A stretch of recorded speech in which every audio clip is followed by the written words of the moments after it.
eu vou falar o xamanismo não num conceito pragmático, assim, mas no que eu entendo por xamanismo, na minha cosmovisão, né? Para mim, o xamanismo é a conexão com a terra, a conexão com o todo, com a conexão com os saberes ancestrais, você estar no agora, no presente, para você poder conseguir entender o sagrado, né? Então, o xamanismo para mim é esse caminho que te leva para o sagrado, a honrar tudo que está à sua volta. Então, é um benzimento que aí o Ovo vai trabalhar nos 4 corpos sutis, né? E ele arranca tudo mesmo, né? Não tem jeito. Se tiver feitiçaria, se tiver magia negra, o autoconhecimento, ele é um caminho que, se a gente fosse ilustrar, é um caminho como se fosse o caminho do lixo, carniceiro, né? Que você é um lugar que você não quer tocar. É um lugar onde quanto mais você toca, mais cheiro ele vai exalar.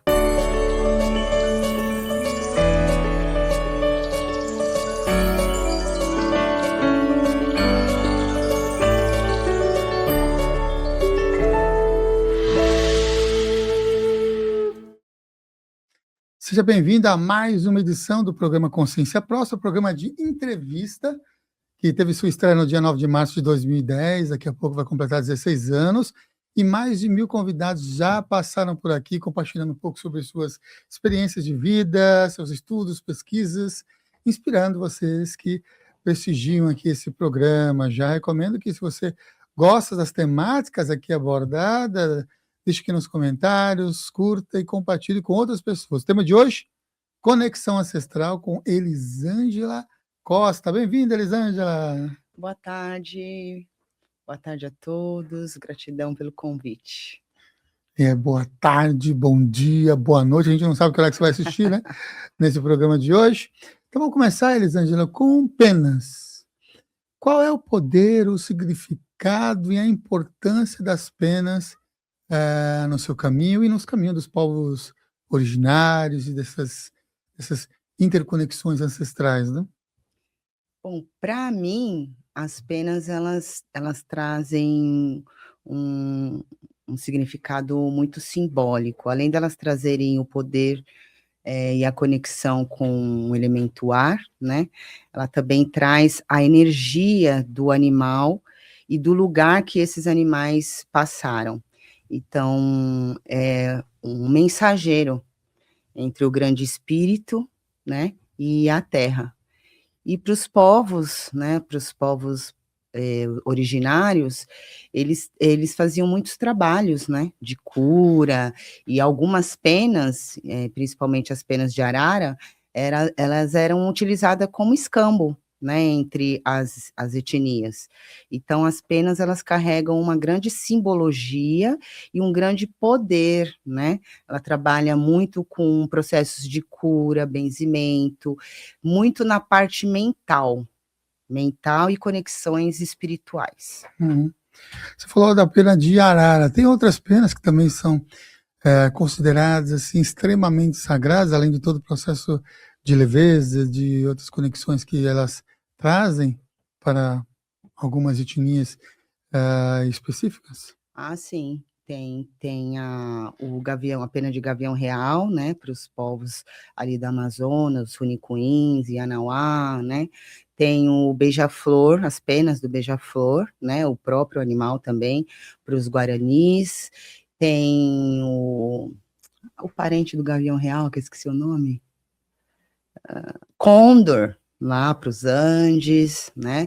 Então, urubu, né? A pena de urubu, também para os guaranis. Então, os povos indígenas, eles usam muito a medicina das penas e eles vão usar aquele animal que está mais presente dentro do ecossistema que eles convivem.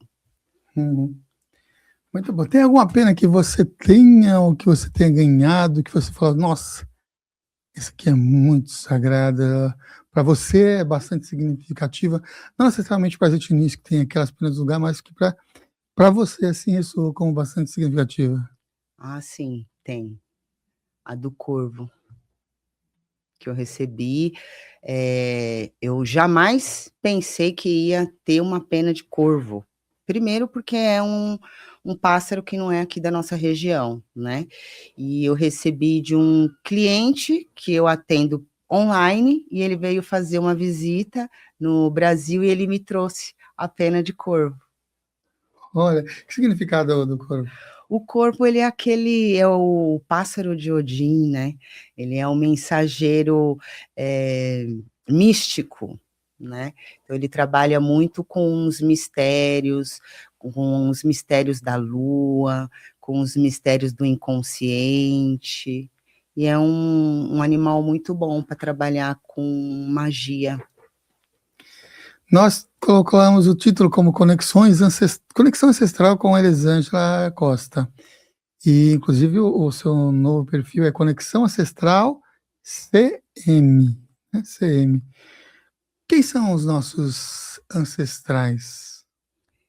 Olha, eu considero os nossos ancestrais não só aqueles biológico que está na nossa corrente sanguínea, né, biológica, mas também aqueles que vieram antes de nós, né, os nossos professores, os nossos mentores, todos aqueles que vieram antes de nós, que de alguma maneira eles têm saberes para passar para a gente. Então, eu considero os ancestrais todos aqueles que vieram antes de mim. Por falar em vieram antes de você, nesse seu processo de vida encarnada, né, com Elisângela Costa, né? Eu vou falar o xamanismo não num conceito pragmático, assim, mas no que eu entendo por xamanismo, na minha cosmovisão, né? Para mim, o xamanismo é a conexão com a terra, a conexão com o todo, com a conexão com os saberes ancestrais, você estar no agora, no presente, para você poder conseguir entender o sagrado, né? Então, o xamanismo para mim é esse caminho que te leva para o sagrado, a honrar tudo que está à sua volta. Então, é um benzimento, que aí o ovo vai trabalhar nos 4 corpos sutis, né? E ele arranca tudo mesmo, né? Não tem jeito. Se tiver feitiçaria, se tiver magia negra, o autoconhecimento, ele é um caminho que, se a gente fosse ilustrar, é um caminho como se fosse o caminho do lixo, carniceiro, né? Que você é um lugar que você não quer tocar. É um lugar onde quanto mais você toca, mais cheiro ele vai exalar. Nesse seu processo, a depressão ali profunda, ela foi o seu fundo do poço ou foi um portal de renascimento? Para mim foi os dois. Foi pro fundo do poço, foi lá pro fundo, depois, né, mas, a depressão para mim foi esse reencontro com a alma, né, com o self, então eu tive que ir para o fundo do poço, que é onde eu estava, só que não enxergava, né, e aí quando eu cheguei nesse fundo do poço, veio veio a reconexão, porque eu me conectei com algo que eu estava desconectada, que é com a espiritualidade. Eu estava conectada, eu trabalhava numa igreja, eu era católica, mas eu não estava conectada em alma, não era aquilo que a minha alma queria, né. E aí, quando eu entrei no caminho da espiritualidade, aí eu passei pelo processo de cura. Quer dizer que você trabalhava na igreja? Na igreja católica, era bem carolinha. Ai, que ótimo. E hoje está levando meus filhos para a igreja, é isso? É, que é uma igreja diferente, né. Elisângela, como é que foi o seu momento exato ali de que você decidiu buscar o xamanismo e até a contragosto ali, do psiquiatra? Como é que aconteceu isso? Por que você sempre foi rebelde assim também? Como é que é esses seus processos e como é que foi esse ponto ali de conexão com o xamanismo? Olha, eu acho que eu sempre fui rebelde, mestre, eu sempre fui uma criança estranha, né, sabe aquela criança estranha de toda a família? Sempre fui. Na verdade, eu não busquei o xamanismo que foi buscar eu lá na minha casa, né. Eu tive um convite de uma amiga, nunca tinha ouvido falar de nada de xamanismo, de ayahuasca, e ela falou: "Ah, tem um chá legal aí". Eu falei: "Ah, eu sempre fui, assim, desbravadora, né, nunca tive medo de nada". Eu tenho medo, a única coisa que eu tenho medo é se acontece algo para as pessoas que eu amo. Mas de resto, aí eu falei: "Ah, vamos, né". E nessa época eu estava fazendo hospital dia, que é um hospital que você interna de manhã e sai à tarde, né. E aí eu fui, conversei com a psiquiatra, ela não era muito adepta, mesmo porque ela não conhecia, né. E aí eu falei para ela: "Então, eu não estou pedindo sua autorização, é algo eu só estou te comunicando que eu vou". E eu fui, fiz anamnese, né, antes, e eu lembro que a psiquiatra ela tinha tanto medo, que ela falou: "Olha, você leva seu remédio, se der ruim você toma a sua medicação". Falei: "Tá bom", eu levei, mas nem precisou.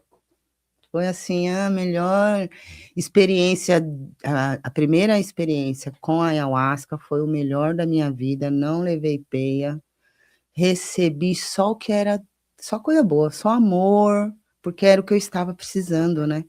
Eu estava muito afastada da minha alma, eu precisava ver o lado bom da minha alma, não que eu não tenha, né, meu lado sombra, eu tenho, e depois eu entrei em contato com esse lado sombra, mas de início eu só entrei em contato com esse lado luz.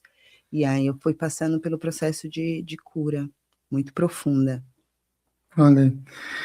E você, assim, nesse sentido de conexão com a sua luz e ali com um despertar, ah, como foi? Quanto de duração você sentiu em percepção nessas primeiras experiência? E quando você chegou em casa depois, ou quando você foi para o hospital dia, sei lá, alguma coisa assim, como é que foi esse retorno ao cotidiano depois de uma experiência com a ayahuasca tão amorosa? Gente, eu saí de lá toda amor, né. Nossa senhora, é muito amor. Eu gostaria, sinceramente, eu gostaria de ficar naquele estado de amor, assim, a vida inteira. Talvez, eu não sei, né, que eu acho que é até um pouco, assim, falar isso, mas eu acredito que seja perto do amor da Mãe Divina, porque é muito amor, é muito amor. É um amor, assim, que você olha para a pessoa e você fala: "Ele é um ser humano". Ele é lindo, ele é mara você não consegue, ter raiva, mesmo que você lembre, porque assim, eu lembro que eu lembrava de algumas pessoas que naquele momento ali, eu estava com algumas questões, e eu não conseguia ter nenhum tipo de sentimento a não ser amor e admiração. E eu fui para casa com esse sentimento. E assim, ia na rua, olhava assim, eu lembro que eu cheguei e tinha uma árvore, assim, eu comecei a abraçar a árvore com tanto amor, aí o segurança do condomínio falou: "Ô, dona Elisângela, a senhora tá bem?" Eu fiquei brava, né, falei: "Eu tô bem, por quê?" Porque, tipo, eu não queria parecer que eu estava, né, "Tô bem, tô bem". Aí, aquele rompante, né, que você volta, né, você volta pra sua sombra, né, "Tô bem, por quê?" Mas aí logo passou, aí eu olhei pra cara dele e falei: "Ah, eu tô ótima". Aí ele olhou assim: "A senhora quer que eu leve a senhora até a sua porta?" Eu falei: "Não, não precisa". Até o tom da voz muda. Aí cheguei em casa. Ai, meus filhos maravilhosos, que não era assim, né. Não era. "Ai, nossa mãe, você precisa tomar mais isso aí". Nossa! E era muito amor, muito amor. E eu fiquei nessa frequência de amor por mais de uma semana. Aí, né, infelizmente, depois volta. Mas os meus filhos, quando eles veem que eu já tô muito Elisângela, no lado sombrio da Elisângela, eles falam: "Mãe, você não acha que tá na hora de você consagrar?" Eles não consagram, né, mas, eles veem o bem que faz pra mim, né. Uhum.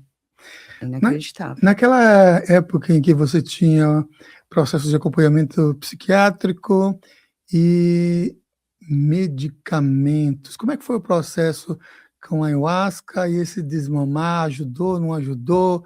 Como é que foi esse seu movimento também em relação às medicações alotrópicas? Ah, foi importante esse processo de desmame, né, porque, assim, o seu corpo, o que eu tomava não era pouca coisa. Eu tinha uma depressão profunda, porque eu para estar no hospital dia, antes do hospital dia, eu passei por uma internação, né, de 3 meses. Então eu tomava medicação muito forte, e aí eu fui fazendo o desmame, então eu tomava as minhas medicações, aí ela foi baixando as dosagens, até o dia que ela falou: "Bom, agora você pode seguir sem a medicação". Mas foi um processo longo, e consagrando a ayahuasca num lugar seguro, né, que eu ia no céu da lua cheia, e foi um processo, assim, muito rico, porque houve um respeito da parte, né, da minha psiquiatra também, que entendeu que era uma escolha minha. Inclusive, depois ela começou a estudar sobre, porque ela viu o meu desenvolvimento, né. E aí depois eu tive até alta do hospital dia. Primeiro fui fazendo o desmame, e aí depois de alguns meses, uns 6 meses, eu tive alta do hospital dia. Uhum. Não, no caminho xamânico tudo é sagrado, né. Como é que você aplica no seu dia a dia, numa rotina em São Paulo, que normalmente é uma rotina intensa, estressante, metrópole, né. Como é que você consegue aplicar essa sintonia primeiro, o que que é xamanismo? E como é que você consegue aplicar essas práticas xamânicas no dia a dia e no cotidiano? Olha, eu vou falar o xamanismo não num conceito pragmático, assim, mas no que eu entendo por xamanismo, na minha cosmovisão, né. Para mim o xamanismo é a conexão com a terra, a conexão com o todo, com a conexão com os saberes ancestrais, você estar no agora, no presente, para você poder conseguir entender o sagrado. Né, então o xamanismo para mim é esse caminho que te leva para o sagrado, a honrar tudo que está à sua volta. É fácil? Não, não é fácil, né, mas quando você começa a entender que o sagrado ele não está dentro de um templo, né, um templo que está fora de você e que ele está dentro desse templo interno, você começa a ter uma visão mais, como é que eu poderia colocar? Mais integrada com o todo. Você entende que você não está numa pirâmide, que você está lá em cima, porque você é um ser humano, não. Você entende que você faz parte do todo, que você é a integração desse todo, e cada pensamento e movimento seu vai movimentar esse todo, porque esse todo é sagrado. E você também é uma peça sagrada. Então, o xamanismo para mim é essa reconexão com a Terra, com o planeta Terra, é uma reconexão que te traz, você para a responsabilidade da vida. Olha, você está aqui em Pachamama e você é responsável pela sua vida, pelo ar que você respira. Pachamama está te dando tudo. O que que você vai fazer com tudo isso, que é sagrado, né? Nesse seu caminho, tiveram várias percepções espirituais que você teve, desenvolvimentos e tudo mais. Para a pessoa que está nos acompanhando e é baseado nessas suas experiências, como é que nós podemos entrar em contato com os nossos mentores espirituais? Silenciando. Muito barulho na mente, eu aprendi assim, que quanto mais em silêncio eu me coloco e em presença, mais conexão eu tenho com os meus mentores. Então, às vezes eu estou num lugar muito tumultuado, por exemplo, um vagão de trem, e eu entro num silêncio, porque às vezes eu preciso escutar, né, alguma mensagem, que acontece comigo, acontece muito assim, essas conexões, né. E aí quando eu entro nesse silêncio da mente, eu consigo ter uma melhor percepção do que está sendo passado, entender melhor, sem colocar as minhas questões dentro, porque se a minha mente está muito barulhenta, eu até consigo ter uma conexão, né, mas é meio duvidosa. Então, quanto mais em presença, mais silêncio na mente, mais conexão refinada espiritual você tem. Tem uma das práticas técnicas, cerimônias, que é uma das mais comentadas no curso de terapias bioxamânicas, onde você é a focalizadora, a condutora xamânica ali, que é a ovoterapia. O que é a ovoterapia, para quem talvez seja pela primeira vez ouvindo sobre esse assunto, e o quão sagrado também é essa prática, né, da ovoterapia? Bom, a ovoterapia, ela é uma técnica bem simples, mas é bem profunda, né, bem poderosa. A gente usa o ovo, né, que é um símbolo, né, muito utilizado no hermetismo, em várias práticas magísticas, e essa prática da ovoterapia, ela já vem de muito tempo, lá dos povos do Egito, né, a o que eu ensino dentro do curso do Samuel, é na tradição dos povos andinos, né, então é um benzimento, que aí o ovo vai trabalhar nos 4 corpos sutis, né, e ele arranca tudo mesmo, né, não tem jeito, se tiver feitiçaria, se tiver magia negra, ou então até mesmo a gente fala muito do que vem de fora para dentro, mas, por exemplo, uma pessoa que ela tem a mente muito perturbada, ela é muito negativa e ela mesmo traz para o campo dela coisas ruins, sai tudo no ovo também. E aí depois do benzimento, a gente costuma fazer a ovomancia, que aí a gente vai olhar o que foi retirado do campo daquela pessoa.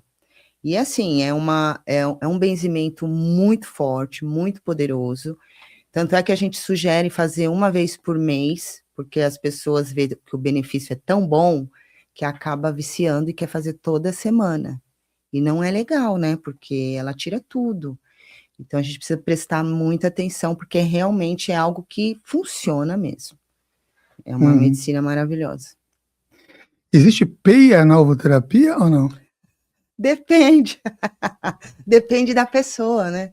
Depende de como aquela pessoa recebe a medicina, porque tem gente que é dramática, né, tem gente que é dramática. Aí a gente tem que só observar, deixar o drama passar, né. Mas tem gente que leva peia na ovoterapia, sim. Para quem está nos acompanhando também, o que é uma peia? E também, aproveitando que a gente está voltando para essa conexão também das medicinas, né? Qual a importância da terapia para pessoas que buscam a espiritualidade, como está buscando a espiritualidade, essa reconexão, as plantas enteógenas e lidar com os desafios da vida? Então, essas duas perguntinhas eu acho que é bem interessantes e até conectadas, né? O que é uma Uhum. peia e essa importância de terapia em meio a essas buscas espirituais e expansoras de consciência? Olha, eu entendo peia, é bem difícil de eu falar de algo que eu nunca senti. Na verdade, não é que eu nunca senti, eu acho que é um modo de como você vê, como você sente, como você percebe as coisas, né. Mas eu acredito que a peia seja aquele momento em que você está entrando em contato com um conteúdo seu que você não quer ver. E aí você fica naquela resistência. E aí, a medicina ela não quer saber de mimimi. Você vai ver, você veio até aqui, você vai olhar para isso aqui. Não tem mão na cabeça, né. Não tem. Eu já passei por vários processos desse, mas eu não vejo como uma peia, porque é né, mas eu entendo que a peia é esse processo. Quando a pessoa ela tem uma certa resistência, ela entra em contato que ela precisaria entrar, mas ela não quer entrar. E aí começa a briga de braço, né? Quem é que tem mais força? A medicina ou eu? A medicina ou eu? Até uma hora que você fala, não tenho força, aí você entrega, aí você entra na força, e aí o processo é lindo. Aí não tem mais peia. E a segunda pergunta, a terapia? A segunda é importante, a terapia, para você entender a peia. Entende? Porque assim, não adianta você se entuchar de ayahuasca e todo final de semana fazer trabalho e não fazer o processo digestivo, digerir tudo aquilo que você entrou em contato, né? E querendo ou não, você também entra em contato com o superego, que é super perigoso. Então, a terapia é muito importante para você poder elaborar aquilo que foi trabalhado dentro de um trabalho com medicina. É muito importante. Eu não vejo um caminho separado da terapia e trabalho com medicinas de poder, mesmo porque hoje a gente sabe, né, que existem muitas pessoas aí com sérios problemas por uso indevido da ayahuasca e por não ter este acompanhamento. Porque, como eu falei, ela leva para o superego, né? E existem pessoas que elas não sabem o que elas têm dentro do conteúdo interno dela, quais são os traumas, e ela vai entrar em contato com isso. Só como é que ela vai dar conta depois? Quem é que vai ajudar ela a elaborar tudo isso? Né? E aí muitas pessoas estão se perdendo, né?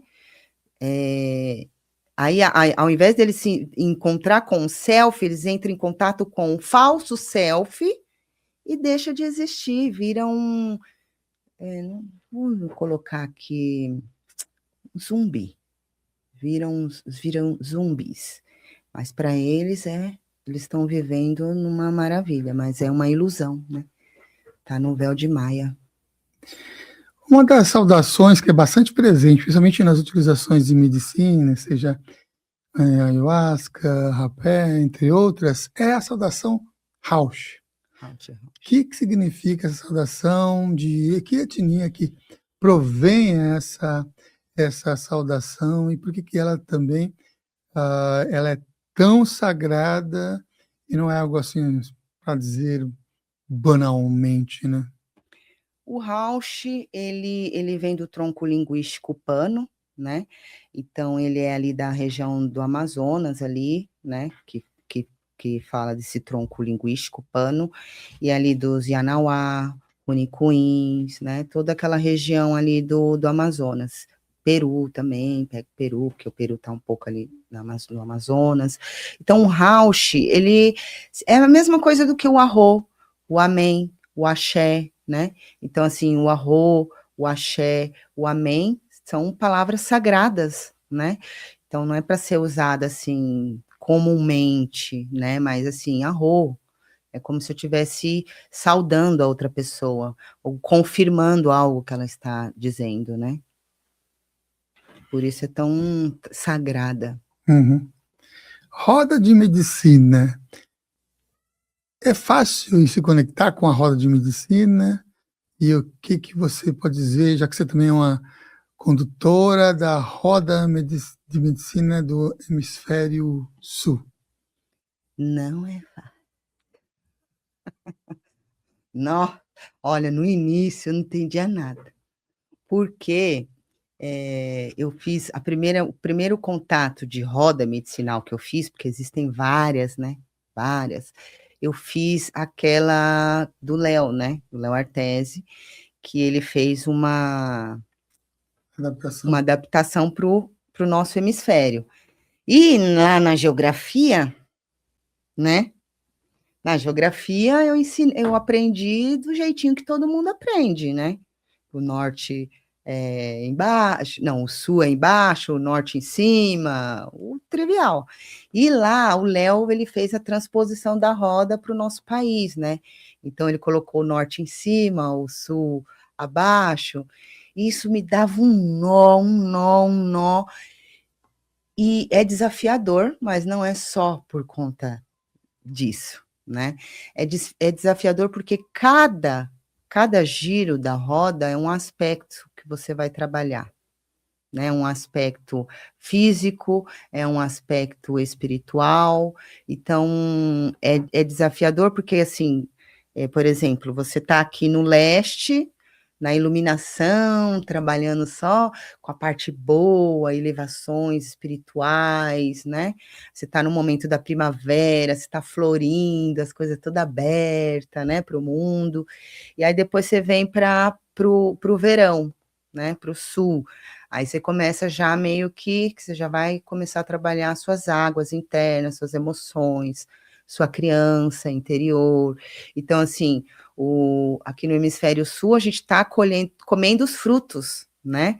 Então, toda a natureza está se procriando, se namorando, né? Por isso que nasce bastante gente em setembro, gente, presta atenção. Porque, né, o verão, ele é a roda da medicina da procriação, né? Dos frutos. E aí ali você já está ali meio que também se preparando, porque você já está entrando, né, no elemento água, nas suas emoções. Aí aqui você trabalha as emoções. Aí depois a roda gira. Aí você já vai ali pro outono, né? Pra caverna, a ursa. E aí é onde o bicho pega. Porque você, querendo ou não, quem trabalha com a roda na sua vida vai entrar na caverna, querendo ou não, porque faz parte, né? Que é olhar para suas sombras, para você poder iluminar lá no leste as suas sombras, para você olhar e entender o que e qual comportamento em você não está legal, olhar assim, tipo, o que essa pessoa está me trazendo, na verdade, não é sobre ela, é sobre mim, né? Então, aqui é um momento de introspecção, é um momento de dor, porque é um momento de entrega, de você entregar os últimos frutos aí que sobrou aí, que pereceu no galho, né? Eu tô falando assim, mas é uma coisa assim para vocês correlacionar com você, né? Tipo, eu fiz um projeto, não deu bom, chegou lá no outono, o que você vai ficar fazendo com esse projeto? Vai voltar para a roda toda de novo? Já viu que não deu? Deixa aí, entrega para a Mãe Terra, né? Então, para vocês fazerem mais ou menos esse caminho. E aí, depois que você jogou ali tudo aquilo que não te serve mais, que você entendeu que você precisa morrer, aí você roda, aí você vai para o norte, né? E aí é onde você entra em contato com a sua ancestralidade, com a sabedoria, se tem mais contato, né, com o grande espírito, com o búfalo, né? Então aqui é aterramento, né? Então vamos colocar as 4 patas, os 4 apoios na terra e vamos andar, vamos caminhar. Porque para ir para o leste também você precisa de força, né? Força espiritual, precisa de sustentação para poder iluminar lá no leste, né? Uhum. Falando nisso, nessa roda de medicina no hemisfério sul, que é o voo da águia, né, do Léo Artes, e você pode adquirir, inclusive, é só acessar esse WhatsApp, mandar aqui uma mensagem que passamos o link. Por quê? Porque é o primeiro curso online do Léo. Quem produziu dessa roda de medicina foi o Consciência Próspera. Então você pode adquirir a gravação inteira completa, você dá realmente uma entrada dentro dessa roda de medicina, e você vai ter inclusive o apoio da Elisângela como a condutora, como a professora também dentro do curso, dando toda a assessoria. Então tem gravações com o próprio Léo, o criador, desenvolvedor dessa roda, e aí você pode se informar também, como é que eu posso, escreva aí para o WhatsApp, 11 988 80 15 45, como é que eu posso ter acesso e adquirir esse curso que está gravado, e ele tem acesso lá de 1 ano, de você realmente entrar na roda e viver a roda no dia a dia, e vai ter a tutora aí como sendo a Elisângela Costa, ajudando você aí a adentrar nesses caminhos, responder perguntas e tudo mais. Ficou bem bacana, foi um desafio, a gente ficou mais de 1 semana gravando, eu e o Léo, a gente conseguiu fazer um bom, assim, excelente conteúdo, tentando sair tudo que ele já passa no formato presencial para o formato online. Você está acompanhando de outros lugares, escreva então para o WhatsApp para saber um pouquinho mais sobre isso. Maravilha? E é maravilhoso, porque é um processo de autoconhecimento muito grande, né? Que aí você aprende que, por exemplo, existem pessoas que entram no caminho do autoconhecimento e ela acha que é só escuridão, que é só escuridão. E quando você entra na roda, você sabe o momento de entrar e o momento de sair. O momento de você começar a criar o seu projeto, o momento certo para você lançar o seu projeto, seja o projeto de vida pessoal, profissional. Então, assim, a roda, ele é uma roda de autoconhecimento e integração com a Terra. Você vai andar integrado com os adventos, os fenômenos da natureza. Então, você não vai estar, né, contra a corrente. Vai estar no fluxo, né, da natureza. Muito bem, então você escutou o chamado, entre em contato com a gente passa aí o link para você adquirir esse curso do Roda de Medicina, né? Roda Medicina no Hemisfério Sul, que eu vou dar com Leo Artese, doutora Elisângela Alves, Tosta Alves, né? É isso daí. Elisângela, qual é o papel do tambor no processo de cura emocional? O processo do tambor na cura emocional. No que o tambor pode ajudar nesse processo de cura emocional? Bastante, muito, né? O tambor, ele tem um hertz, que eu não lembro qual, que se é 588, 400, não lembro agora exatamente os hertz que ele atinge no nosso sistema, no nosso sistema neural, que ele ajuda a gente a voltar para si, né? E ele tem o tambor, ele é uma réplica do nosso coração. Ele é uma réplica do coração da Mãe Terra, né? Então, quando você toca o tambor, ele entra em ressonância com o seu coração, né? E tem esses hertz, que eu não me lembro muito, se é 482, por aí. Depois eu posso marcar aí para vocês. E essa ressonância é um caminho de volta. Porque quando você está lá no ventre da sua mãe, o que você escuta? O coração da sua mãe, né? Então, é essa ressonância do coração da mãe que traz a harmonia, a sensação de acolhimento para aquele feto, para que ele possa se desenvolver ali, né? Então, quando a gente entra em contato, quando a gente está aqui já e entra em contato com o tambor com o tambor, é como se a gente voltasse para dentro do útero, para aquele aconchego, para aquele lugar onde você tem tudo ali. Você não precisa pedir, porque ali o sistema ali daquele útero já sabe exatamente o que você está necessitando. Então, é uma memória, né? Ele ativa essa memória e aí, com certeza, ele vai produzir os bons hormônios, dopamina, ocitocina, né, endorfina, e você entra num estado alterado de consciência, que não faz bem só para o físico, mas também você tem também conexões e viagens astrais, né, e conexões espirituais. Então, o tambor, ele é acho que qualquer tipo de tambor, não é só o tambor xamânico, mas ele é um instrumento que ele traz a humanidade para se conectar com o coração, com o amor. Bom, uma das práticas que você também ensina e compartilha é ensinar a pessoa a fazer o tambor. Por que você se intitula parteira de tambores, e não apenas uma fabricante de tambores? Porque a história é longa. Olha, a primeira oficina de tambor que eu fiz, eu coloquei oficina de tambor.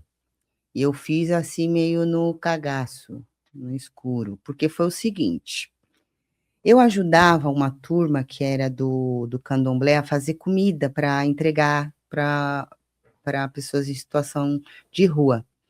E eu levei meu tambor. Falei, o pessoal lá é do, né? Vou levar meu tambor. Levei meu tambor, comecei a tocar, tal, minha amiga também levou. Aí, o pai de santo, que não é o Baba, né?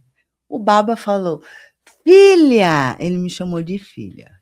Filha! Eu falei, vamos fazer uma oficina de tambor. Eu, como assim? Aí dentro de mim já o coração, né? Igual o coração da terra.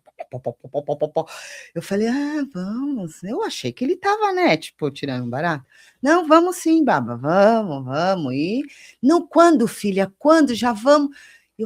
Sabe, porque assim, naquela época, eu ainda tinha muito aquela coisa da boazinha, que não sabia falar.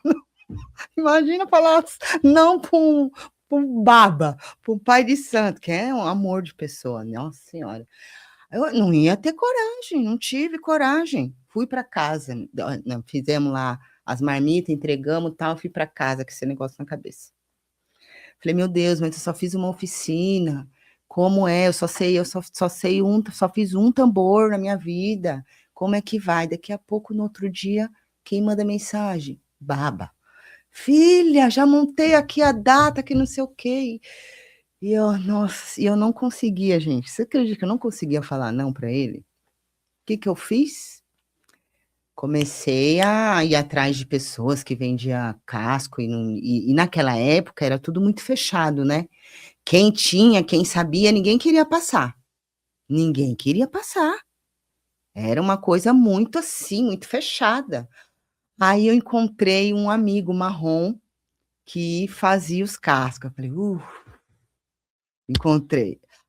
E as peles, nossa, eram as peles maravilhosas. E o casco também.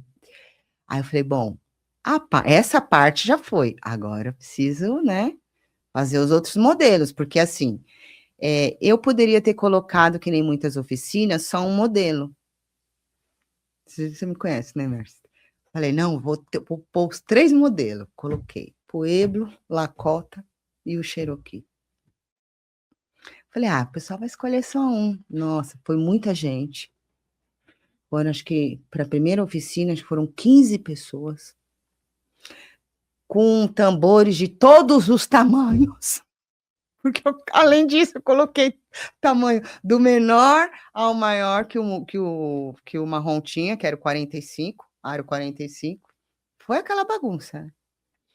O marrom, com a graça de já, me mandou as peles tudo furadinha, porque eu ainda não tinha equipamento. Aí eu lembro que nesse dia ele já me trouxe um negócio para furar, falou, da próxima vez, tá aqui, você já fura. Falei, tá, chegou o dia da oficina. Nossa senhora, eu falei, meu Deus, o que é isso? O que eu vou fazer? E toca ele a pé, né? Toca ele a pé para... Aí começou a oficina. Quando a oficina começou, eu não usei nenhum eteógeno. Aí o meu companheiro que anda comigo, né, Estrela do Norte, começou na minha orelha. Presta atenção. Ó, tá vendo ali? Tá vendo? Ela tá errando um buraquinho ali. Ali tem alguma coisa para ser vista. Preciso olhar, vai lá. Aí eu olhava lá. Aí fazia cara de paisagem, né? Aí, só que conforme eu fui ouvindo o meu mentor, eu falei, poxa, não é que ele tem razão, né? Tem um fundamento isso aqui, né? E aí eu fui entrando no negócio. E aí eu vi que realmente, porque existem 2 momentos, né, na oficina. O momento em que os tutores são os curadores, então eles vão fazer rezo, tanto no casco como na pele, resignificar aquele animal e aquela árvore, né? E depois, o segundo momento, que é o bicho aí o bicho pega. Porque quando a pele se une ao casco, o tambor ele já se torna um curador e ele começa a fazer o processo ali. Então vem tudo ali, vem o que precisa ser visto ali, que essas pessoas já foram preparadas alguns dias antes pela própria equipe espiritual delas, né? Vem para a oficina, materializa ali no tambor. Então, dificuldade de caminho, às vezes aquela pessoa teimosa, insistente, que tá ali, tá vendo que aquele negócio não dá certo e continua querendo passar por aquele lugar. Então vem muita coisa. E aí eu entendi que não era uma simples oficina de tambor, porque eu já havia feito oficina de tambor, né? Porque eu aprendi, eu fiz o meu primeiro tambor. Então eu vi que era totalmente diferente. Eu falei, tá, mas isso aqui não é uma oficina de tambor. E aí, e nessa oficina de tambor, a mãe de santo, ela fez eu não lembro que não é mãe de santo que fala, é um outro nome. E ela fez o tambor maior que tinha lá na lista. Ela fez um Cherokee. E aí ela conseguiu, porque ela tem a mediunidade da visão, e ela conseguiu ver o Estrela. E aí ela falou, seu mentor, você sabe o nome do seu mentor? Eu falei, não, porque eu perguntava, ele nunca queria responder, então eu larguei de mão, né? Falei, não vou nem perguntar mais. E aí ele falou para ela o nome, Estrela do Norte. Então foi na minha primeira oficina de tambor, que eu entendi que não era só uma oficina, que ia ser um trabalho ali muito mais profundo, né? Não era só fazer um tambor. E fui também aprendendo a dimensão de um tambor, a conexão, o que é tocar um tambor, o quanto ele é curativo, né, para as crianças, para os idosos. E aí eu mudei o nome para parteria de tambor. E não faço tambores assim, tipo, mega produção para vender, porque eu entendi que o meu caminho não é esse. É assim, eu recebo encomendas, porque aí eu vou entrar no campo da pessoa e eu vou trabalhar as questões que aparecem ali. Mas foi assim que veio a parceria do tambor, porque é um parto. Nessa questão de conexão, né, com o tambor, qual é a relação mística entre o couro do animal, a madeira da árvore e o coração humano? A mística tá naquelas consciências ali, né? Porque assim, você tá trazendo o couro ele vem de uma consciência, né?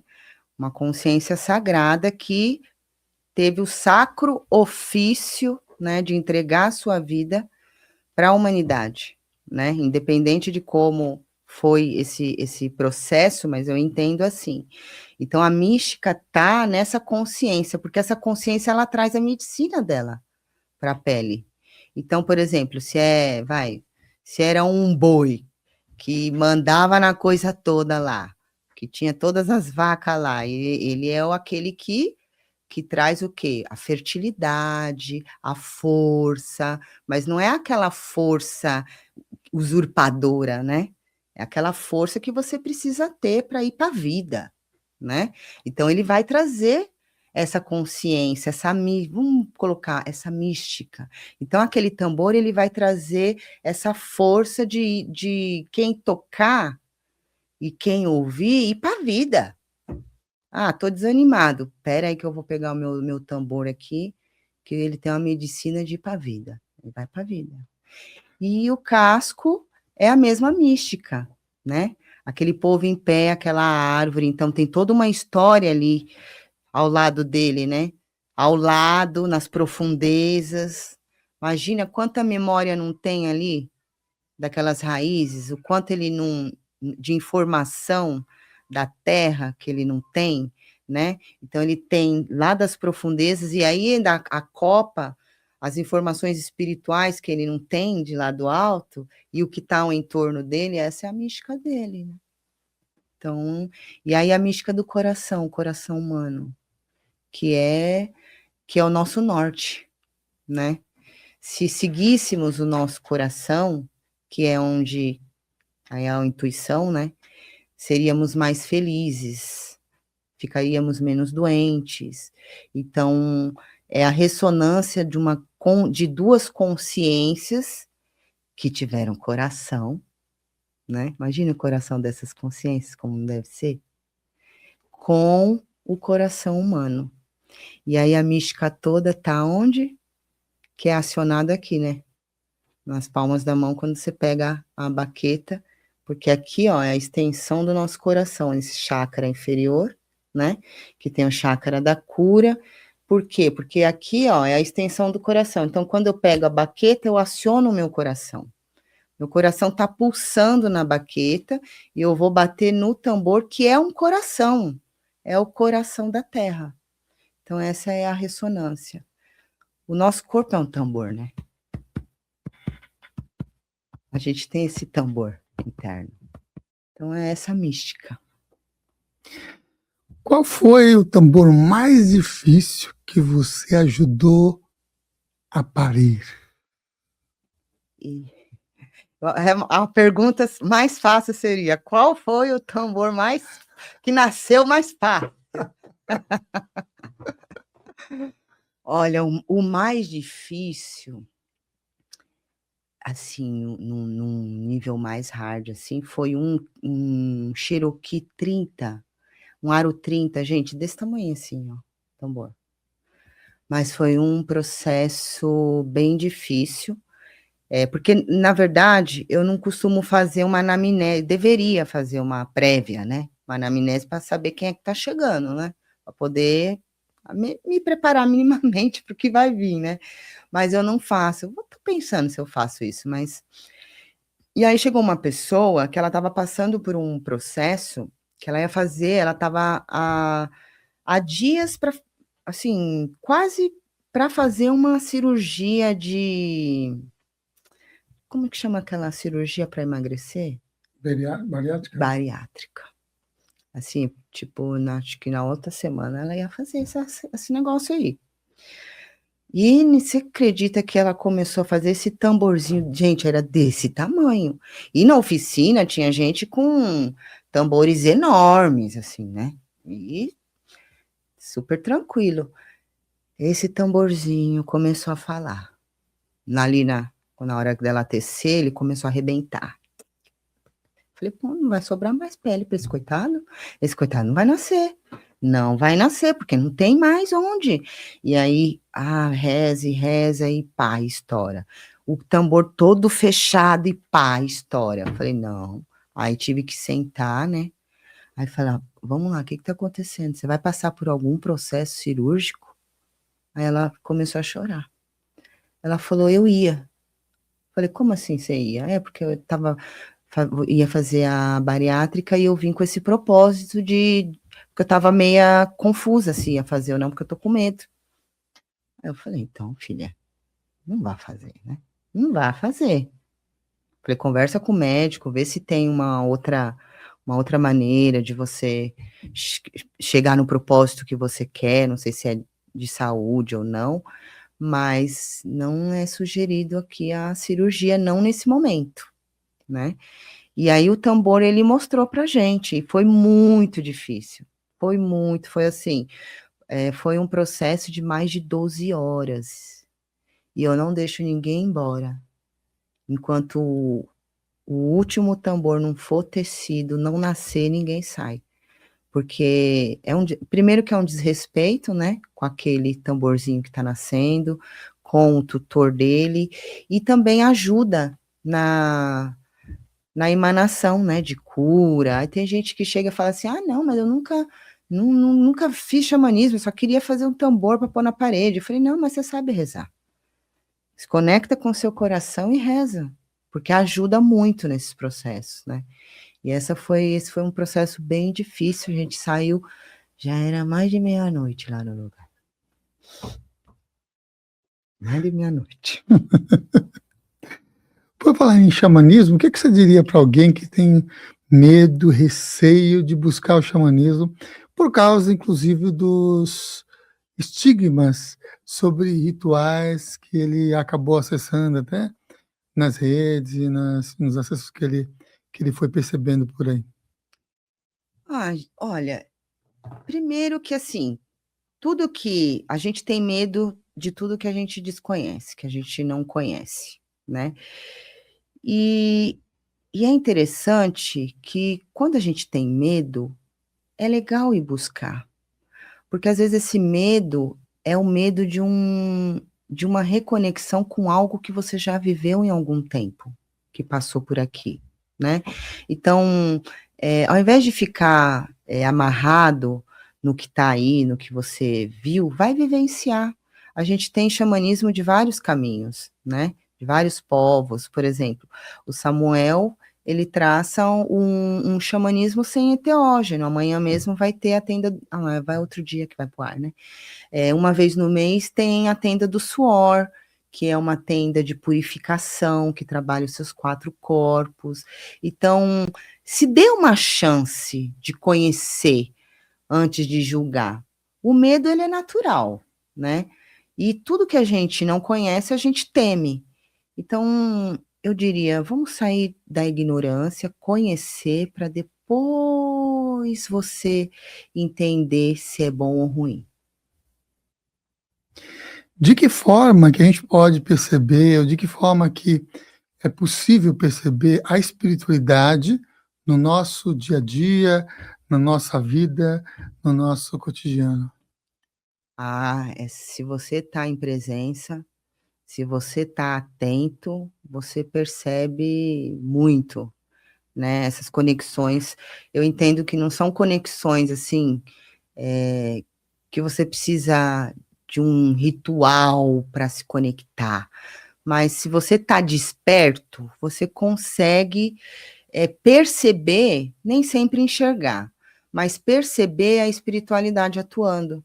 Às vezes, por exemplo, você está andando ali com os pensamentos, com muitas dúvidas, e do nada se desprende ali uma folhinha ali do galho, e aí se você começar a observar o caminho que ela vai fazendo, ela vai caindo perto de você, ali é a manifestação da espiritualidade conversando com você.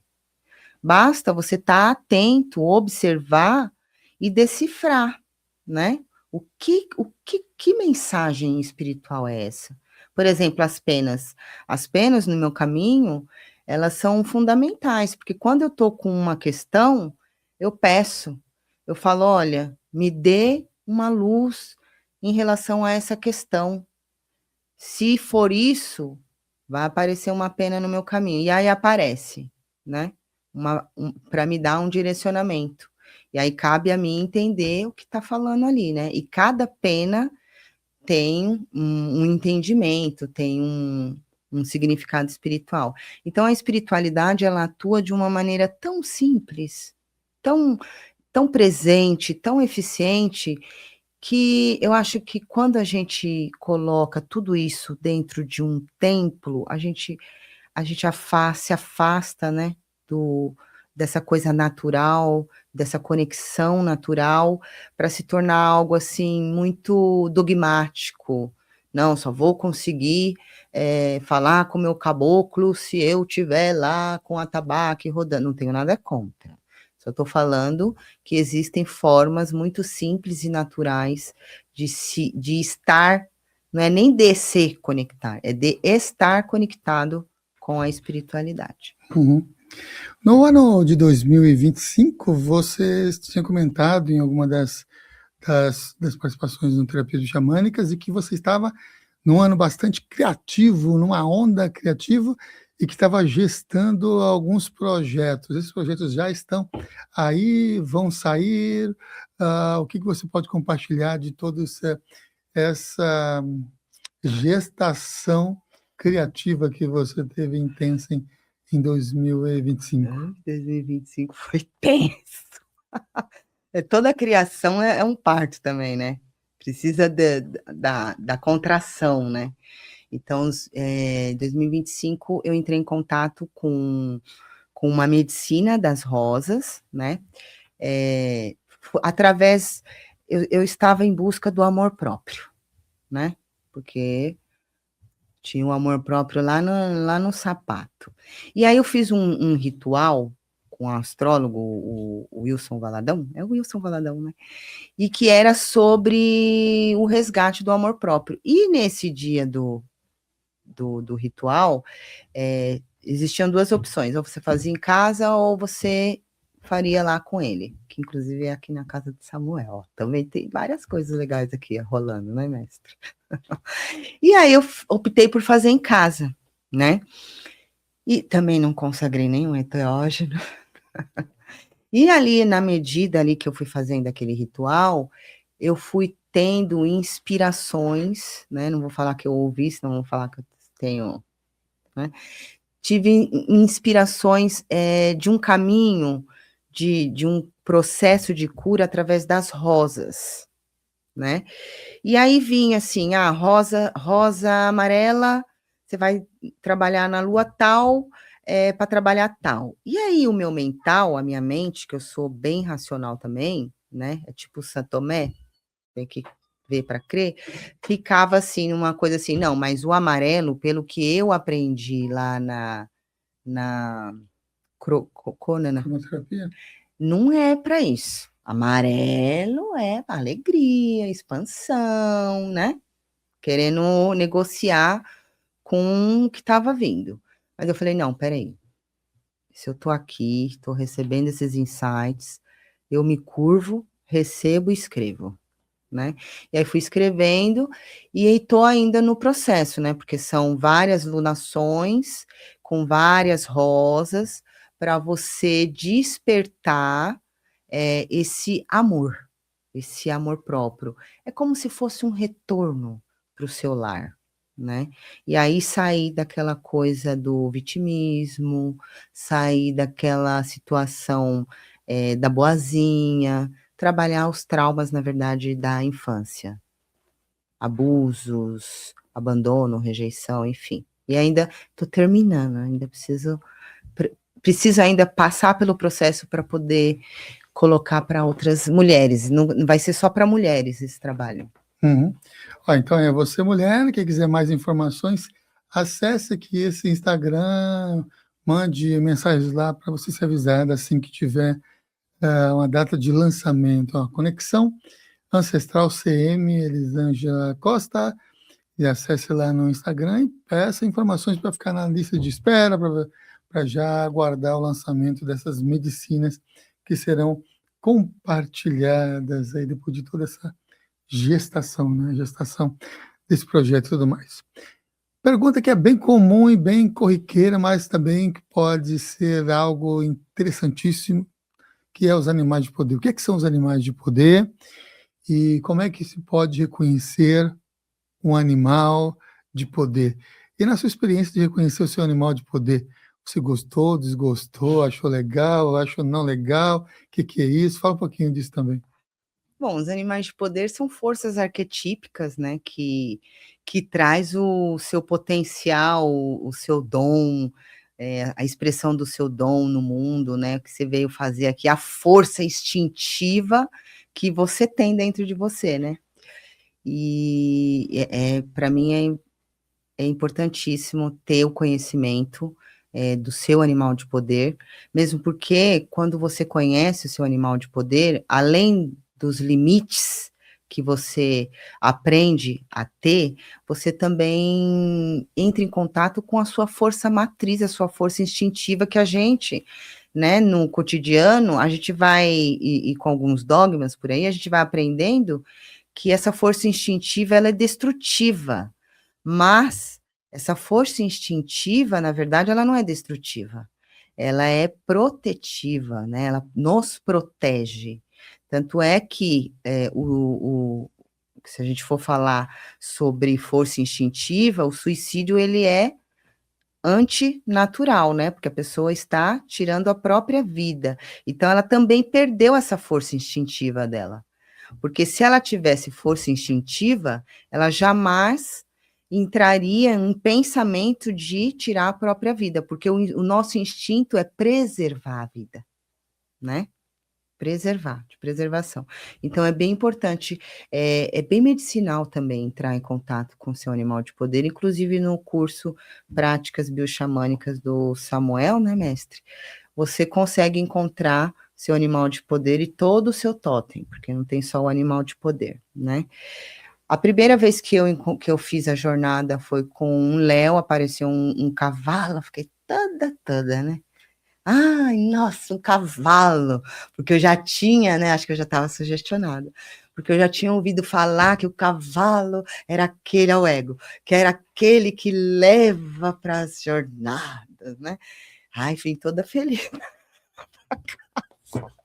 que era um cavalo. Aí, na segunda vez, eu fiz com a Raquel Xavier.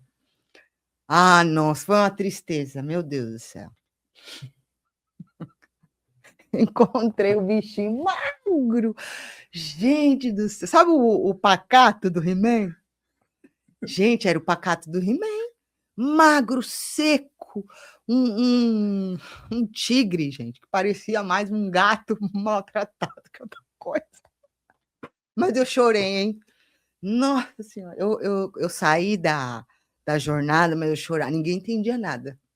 Falava assim, nossa, mas Lisângela está chorando, mas é porque a alegria é porque você encontrou seu animal de poder. Eu falei, não, gente, é tristeza.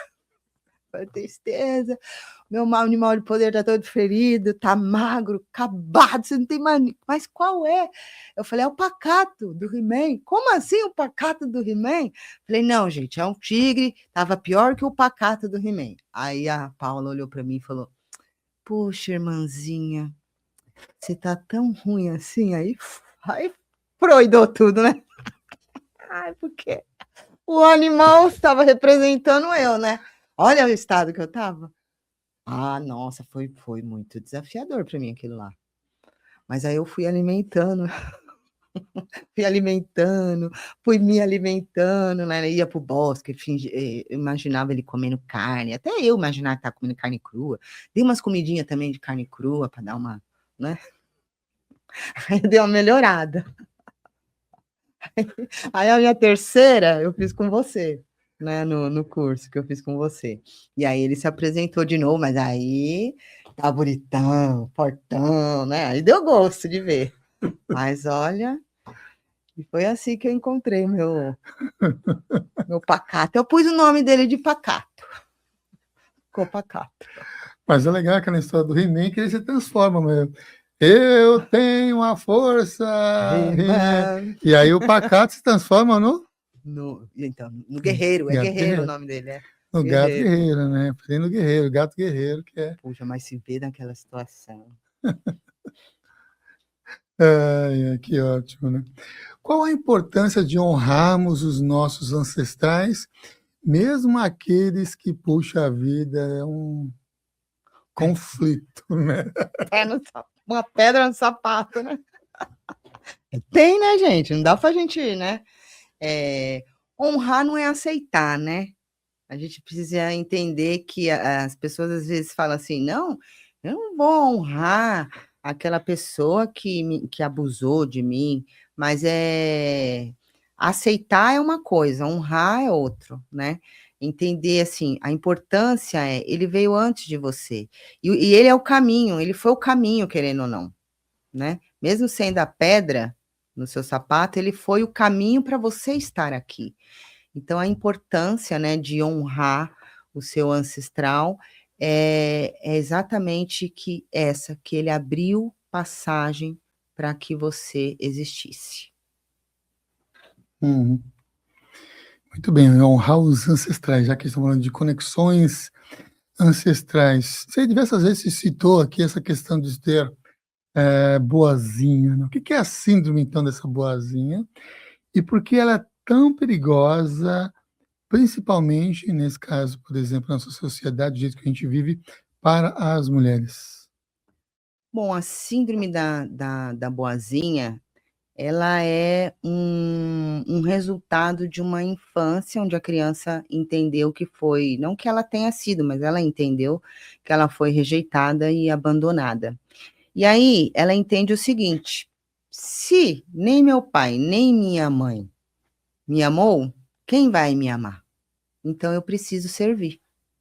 E aí ela cresce, né, servindo, porque ela entende que se ela não servir, que se ela não disser sim para tudo, ela não vai ser amada. Então essa boa ação dela o que ela quer em troca? Ela quer esse amor, né? E aí, qual que é o grande problema nisso, né? Ela fica sobrecarregada, ela não se olha, ela não se ama, porque ela entendeu que se nem os pais a amam, ela não é merecedora de se amar, nem ela mesma, né? Então, ela serve o mundo e não serve a ela mesma, ela se abandona. E aí acaba ficando sobrecarregada, passa por várias situações e relacionamentos abusivos, né?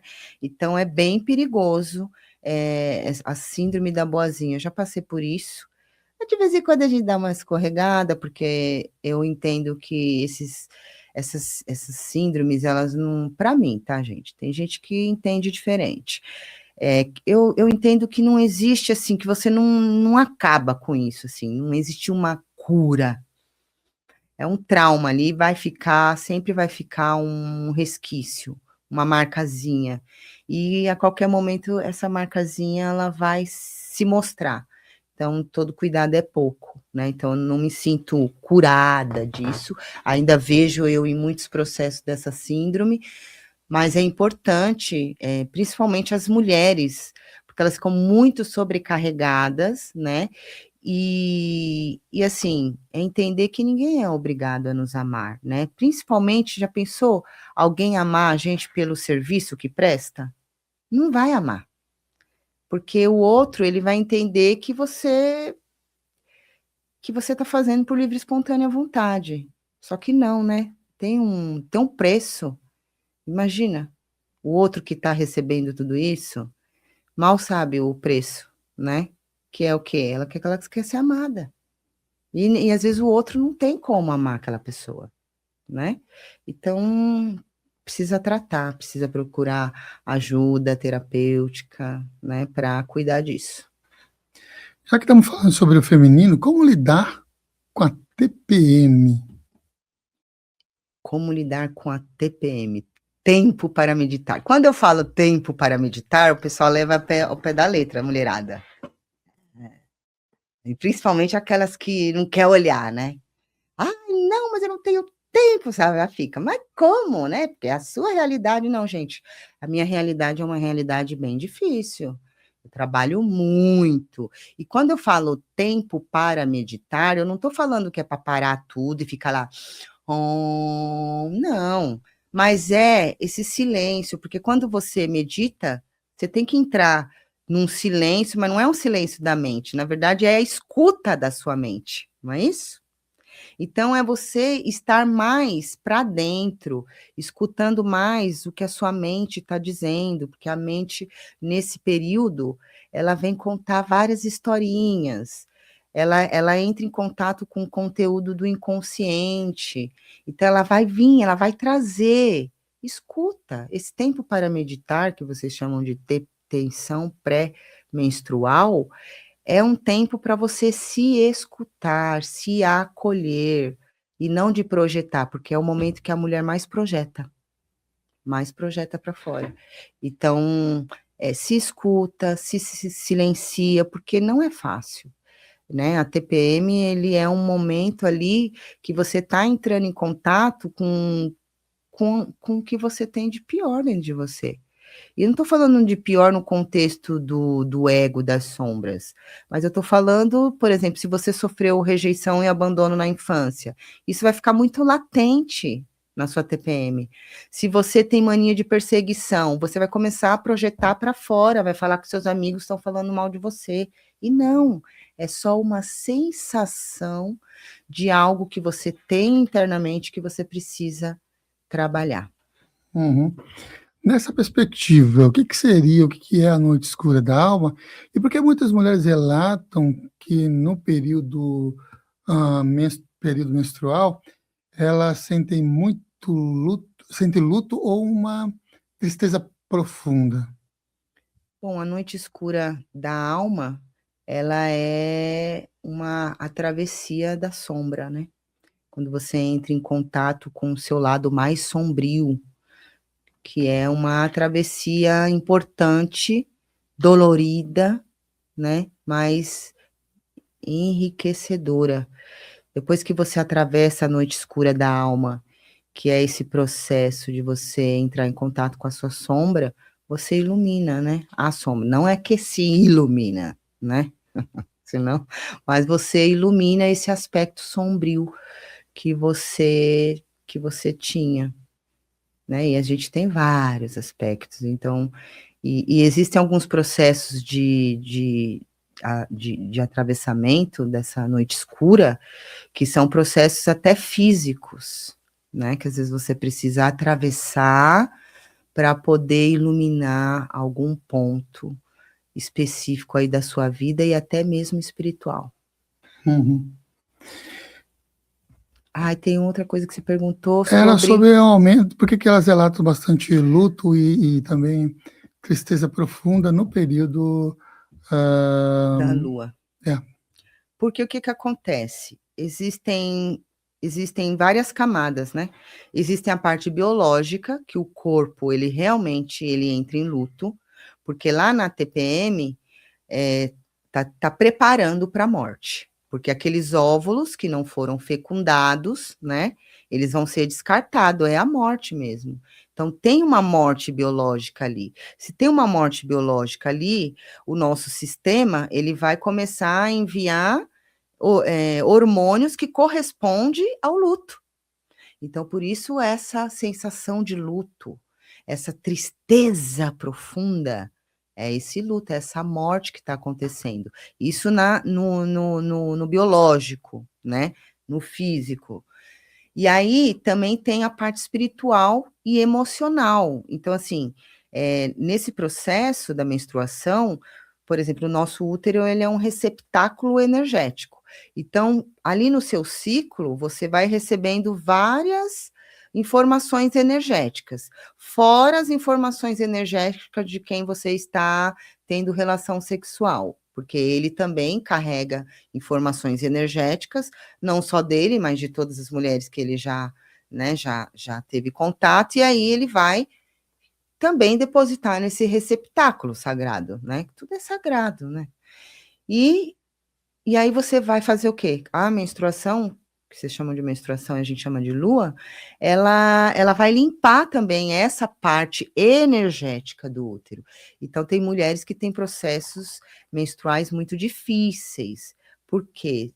Às vezes a carga energética do ciclo que ela passou é muito intenso. Às vezes o ambiente que ela vive também é muito intenso, é muito estresse, muito corticoide, né? E aí acaba tendo um período bem difícil. Fora algumas patologias, tirando algumas patologias, né, que tem. Uhum. Como que a dependência emocional, ou de que forma que a dependência emocional se manifesta fisicamente no corpo da mulher? Ela se manifesta na parte oral, né? Oral, nos seios também, e nas ancas, né? As ancas são mais largas, né? Oral, o oral aqui, ela é a dependente emocional, ela tá sempre querendo dar algo para alguém comer. Então, ela se manifesta através da oralidade, da boca, do comer, do prazer, né, de comer. Ela quer dar prazer, mas é o prazer do alimento, né? Então, são essas 3 regiões. Existem outras, porque depende, também varia de pessoa para pessoa, mas essas são as 3 regiões que pegam bastante. Anca, né, que quer carregar tudo no mundo, tal, e os seios fartos, né? Mulher de seios fartos é aquela mulher que tem bastante tendência para essa, como que você falou? Dependência Dependência emocional. emocional, porque ela quer o quê? Acolher o tempo todo, né? E aí ela fica dependente emocional, por quê? Porque ela quer estar o tempo todo cuidando, acolhendo. Porque ela pensa que sem aquilo ela não sobrevive. Entendeu? Sem aquele sentimento, sem aquela emoção, ela não sobrevive. E é terrível. Eu já passei por isso. Você acredita que a cura do feminino, por falar em passar, tem que passar pela cura da relação com a mãe? Sim. Sim. Tem que passar a cura com a mãe. E é interessante essa pergunta, porque nas histórias, assim, o abandono e a rejeição, a ausência é sempre, né, na conjectura atual, é sempre do pai. Mas a coisa toda tá na mãe. É impressionante, assim, os casos que eu já cuidei, até meu mesmo, né, sempre começa sempre pela mãe. Existe eu acho que foi assim, um sistema que foi criado, né, que colocou a mulher como rivalidade entre si, porque para o sistema é interessante, então a gente acaba também tendo isso entre filha e mãe, mãe e filha. E é é de uma maneira tão tênue que ninguém percebe, mas quando você começa a entrar, a trabalhar, você vai vendo os resquício dessa rivalidade, né, e querendo ou não, de uma raiva, de um ódio escondido dessa mãe, ou vice-versa, que nem elas têm consciência. E aí, à medida que vai trabalhando, esses resquícios vão aparecendo, e aí a gente vai entendendo que é de linhagens lá muito antigas. Então, o trabalho sempre começa, é o outono, né? Sagrado feminino é o profundo, é o feminino que leva para a noite escura da alma, para as profundezas, para as emoções. 2 termos você utilizou aqui no decorrer da nossa bate-papo entrevista, e minha pergunta é: existe relação entre esses 2 termos, ego e sombra? São coisas diferentes, né? O ego, a gente sem ego, a gente não vai para a vida, né? O ego fortalece, mas precisa tomar cuidado também, né? Porque ele muito fortalecido, enrijecido, é um problema. E as sombras são, como é que eu poderia colocar aqui? As sombras, não é defeito nosso, vou colocar como defeito, né? As sombras são aspectos egóicos, são aspectos que todo ser humano tem, né? E que ninguém quer encarar, mas são coisas que a gente precisa olhar quando a gente se depara para poder transformar, né? Porque senão vamos voltar aqui para casinha, né? Vamos voltar para Pachamama, só que aí já não volta com o mesmo propósito, volta com ele dobrado, né? Você não deu conta, então vai multiplicar a força disso. E por que a gente tem tanto medo de olhar as nossas sombras, e como também olhar para essas sombras, e aproveitando também falar de sombras, né? A Mirella Foz escreveu um excelente livro, que é As Faces Ocultas, né, da Grande Mãe. Ela fala também dessa deusa que é Kali. Fala um pouquinho sobre essas relações todas aí. Ai, olha, não é nada fácil. Gente, falar, assim, parece que eu falo com uma naturalidade, né, de sombra, mas, assim, são processos, eu não gosto de enganar ninguém, eu vou levar a pessoa para tal lugar, eu falo: "Ó, vai passar muito mal, vai acontecer isso", pode ser que não passe, mas na maioria dos casos é isso que acontece. Mas, assim, olhar para a sombra é dolorido, né, porque imagina que você está o tempo todo projetando, você está projetando as suas sombras em você, né, "Ah, porque fulano é isso, ah, porque ciclano é aquilo, nã-nã-nã, nã-nã-nã". Então é mais fácil você projetar do que você entender que você, por exemplo, eu passei por um processo em que foi mostrado para mim que eu sentia inveja, um processo de ayahuasca. Nossa senhora, mas que é dolorido, imagina você ali e foi num trabalho com a energia de Kali, né. Então, assim, para mim foi um primeiro momento muito difícil, primeiro, porque eu não conhecia essa deidade, nunca tinha visto, me deparado com ela, conhecia Shiva todo mundo quer, né. E aí me deparei com essa sombra. Mas trabalhos anteriores já havia me deparado com outras sombras, mas essa para mim foi a mais impactante, né, porque além de eu me deparar com essa sombra, eu ainda provei energeticamente o que é que a inveja provoca. Energeticamente, eu saboreei o negócio. É muito amargo. É horrível. Além disso, ainda vi, como que a inveja atua no campo da outra pessoa. Você entende? É uma coisa bizarra. A energia da inveja que todo mundo tem em algum grau, só que todo mundo nega, né? Que nem aquele, não é o Cortella, ou aquele careca, como que é o nome dele? Não. Karnal, ele fala que ele fez uma entrevista e que 99% das pessoas eram invejadas. E 99% das pessoas não sentiam inveja. Aí ele falou, mas gente, cadê os invejados? Cadê os invejados, os invejadores, né? Então, eu passei por esse processo foi muito difícil para mim, porque além de eu estar em contato, ó, isso aqui é uma sombra sua, você é invejosa. Aí você olha assim, né? Você não quer olhar, você fala, não, eu não vou olhar isso aí, não. Você vai olhar.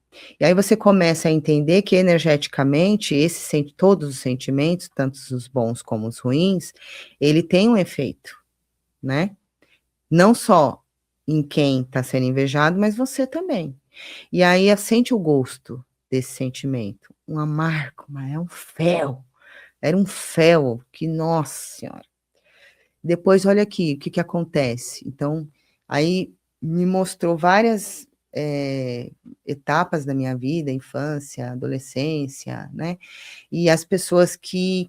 Aí eu falei, putz, então isso que eu estava sentindo era inveja? Porque a gente também não aprende a nomear os nossos sentimentos e sensações. O desafio da terapia é você ensinar aquelas pessoas que você está fazendo terapia a nomear o nome dos sentimentos e sensações, porque a gente não aprende. E aí eu falei, nossa, então isso que eu senti era inveja, porque eu não sabia o nome disso. Eu falava que era ciúmes, é claro, é tão bonitinho, né? Melhor sentir ciúmes do que sentir inveja, né? A força falava para mim.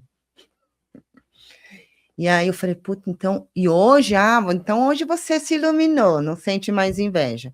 Não, hoje eu sinto ainda, mas hoje eu tenho a consciência de quando ela tá chegando. Aí eu falo, opa, tô sentindo inveja, não preciso sentir inveja.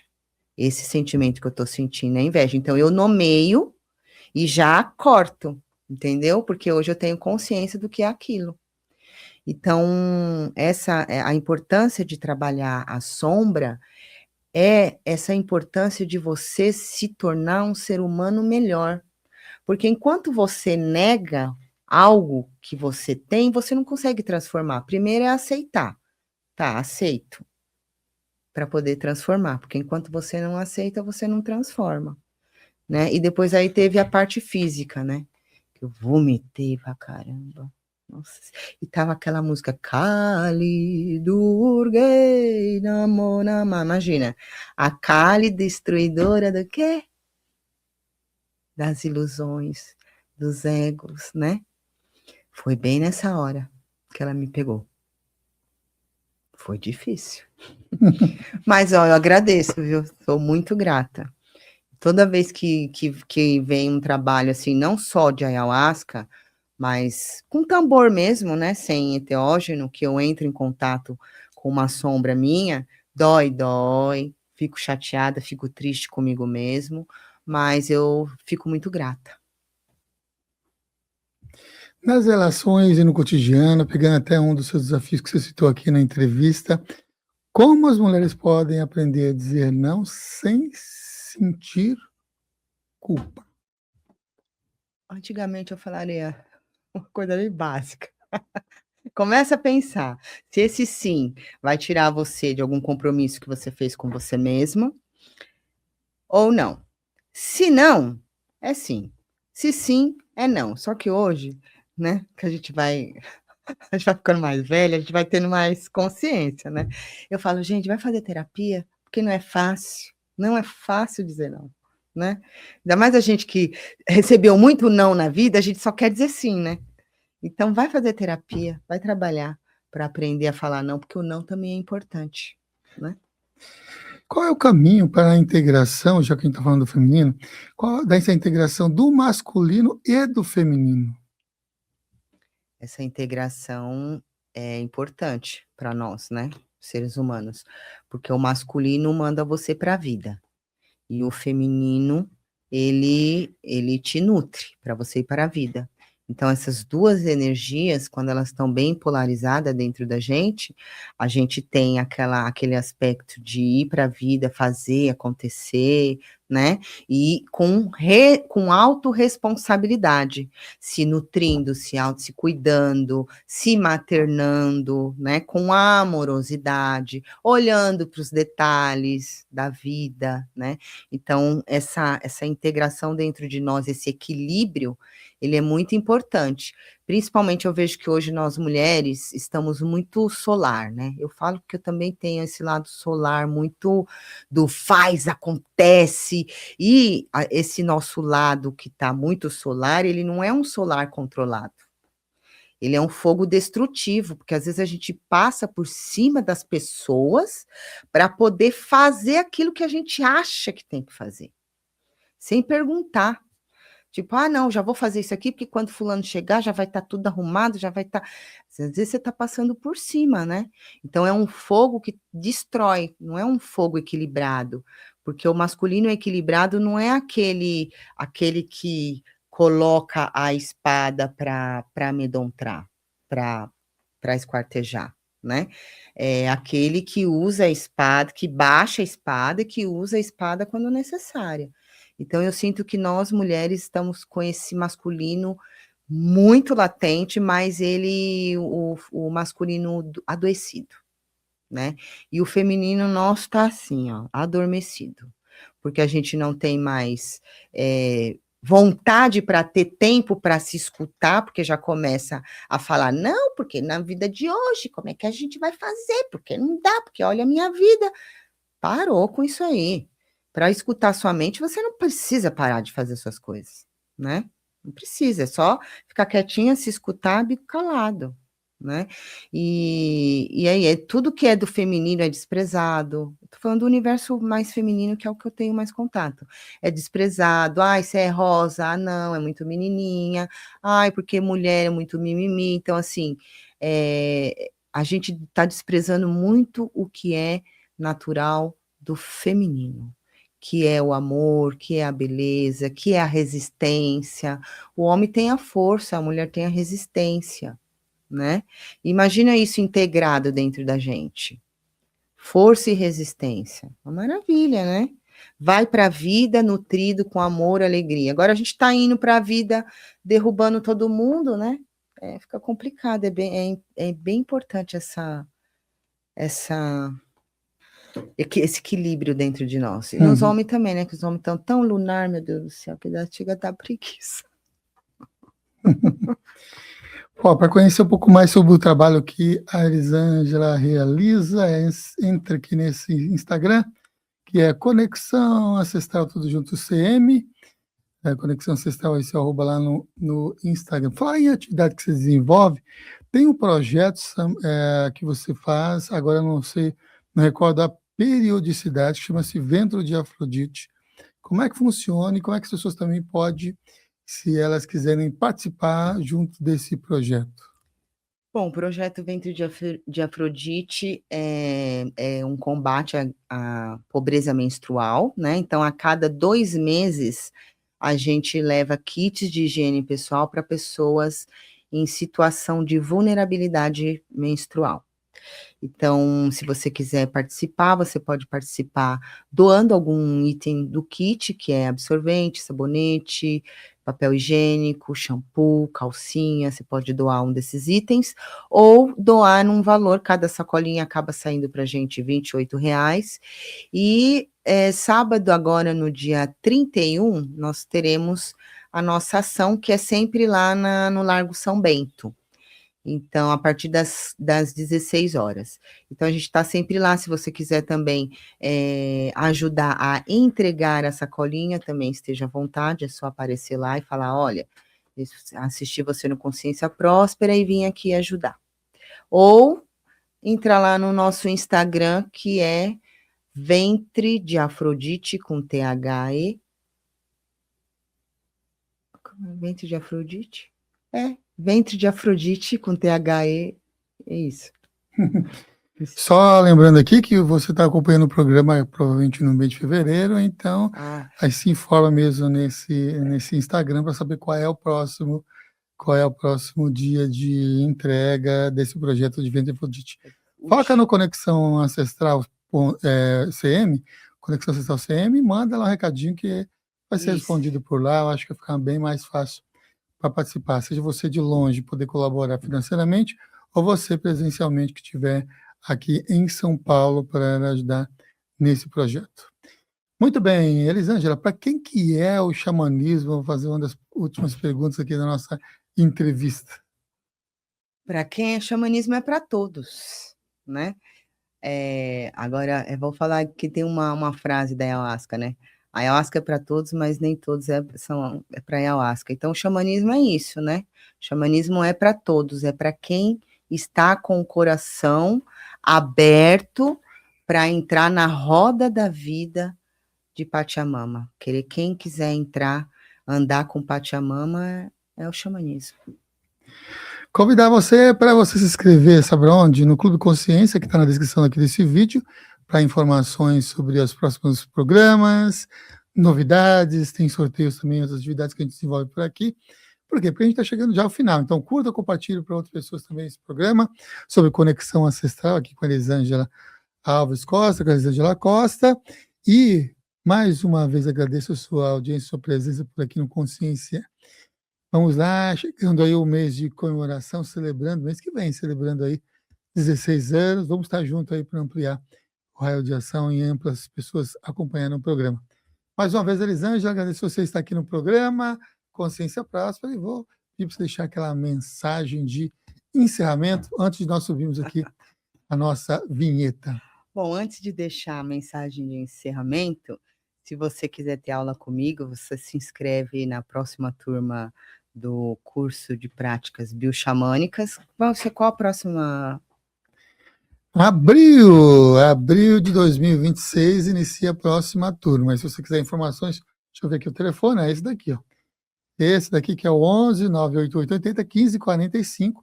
O curso de terapias bioxamânicas, ele é um curso de 9 meses. Um sábado e domingo por mês, das 10 às 18 horas. Ele acontece presencialmente, somente presencialmente, em São Paulo atualmente, ao lado da estação São Paulo Morumbi do metrô. Um sábado e domingo por mês, das 10 às 18, e é uma jornada, inicia-se em abril. Se inscreva, solicite aí ficha de inscrição, material de PDF sobre os tópicos de aula, as datas, valores e tudo mais, informe por lá, por esse WhatsApp que está aparecendo aqui na tela. Então, próxima turma de terapias xamânicas no mês de abril de 2026. Uma jornada magnífica de muito conhecimento e prática, né? O curso já fala, prática, não é só teoria. Então, se quiser me conhecer o Samuel, aprender um pouco sobre o que a gente entende de xamanismo, é só se inscrever no curso. Em março, fica de olho no meu Instagram, que eu vou fazer uma parteria de tambor, e acho que é só isso. E também aqui a gente tem tenda do suor, tenda de purificação. Se você nunca entrou em contato e acha que precisa ir viajar quilômetros para entrar em contato com práticas xamânicas, você está enganado. Você pode se purificar aqui na grande metrópole. É só dar uma olhadinha lá no Instagram do Consciência Próspera. E a minha mensagem eu vou passar uma mensagem bem mulher urubu, né? O autoconhecimento, ele é um caminho que, se a gente fosse ilustrar, é um caminho como se fosse o caminho do lixo, carniceiro, né? Que você é um lugar que você não quer tocar. É um lugar onde quanto mais você toca, mais cheiro ele vai exalar. Só que é um lugar que você precisa tocar, você precisa sentir, né? Porque tudo, seja espiritual, seja mental, seja emocional, tudo passa pelo corpo. Porque o corpo, ele é um templo da alma, né? Então, o autoconhecimento, você precisa fazer com que, você precisa entender e aceitar que você precisa passar por alguns processos de carnificação de cheiro, de coisas ruins, que você julga ser ruim, para você poder alcançar a iluminação daquilo que está muito sombrio. Vai dar medo? Vai dar medo. O medo ele existe? Ok. Não é para você dizer que o medo não existe, mas é você dizer para o medo: "Eu estou aqui com você, eu te reconheço e eu quero que você faça parte desse processo comigo". E vai com medo mesmo. É muito bom. Quando você passa por esse vale, que você consegue transmutar alguns aspectos que não são bons em você, seja material, espiritual, emocional, é muito gratificante. E no fim das contas, quem é que ganha? Pachamama e você, porque quanto mais a gente se melhora, mais um mundo melhor a gente nós teremos. Arro. Rausch, rausch, só alegria.